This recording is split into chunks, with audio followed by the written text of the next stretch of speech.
Let me tell you about our planet.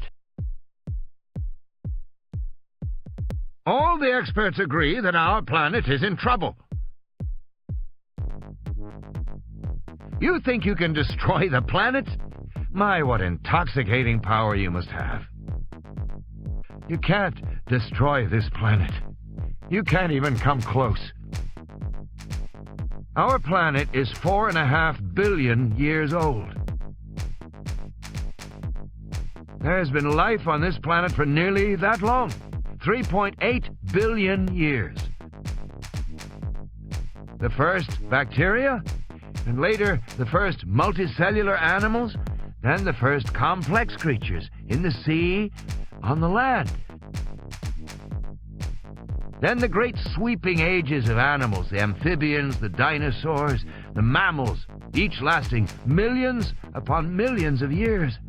Great dynasties of creatures arising, flourishing, dying away.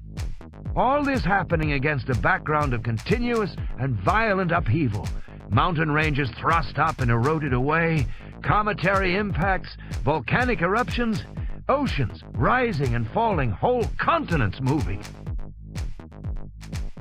Endless, constant, and violent change.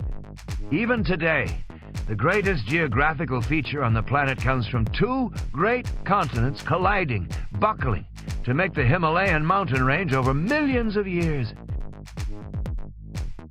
The planet has survived everything in its time. It will certainly survive us. Just because it lasted a long time, he said, doesn't mean it is permanent.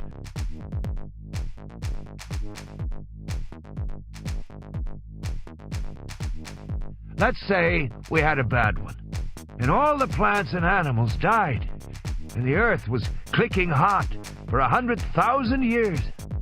Life would survive somewhere, under the soil, or perhaps frozen in Arctic ice. And after all those years, when the planet was no longer inhospitable, life would again spread over the planet.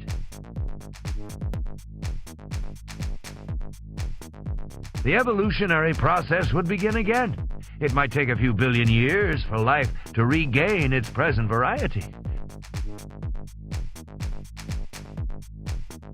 And of course, it would be very different from what it is now.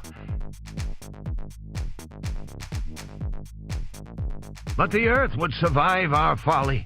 Life would survive our folly. Only we, Malcolm said, think it wouldn't. You think this is the first time such a thing has happened?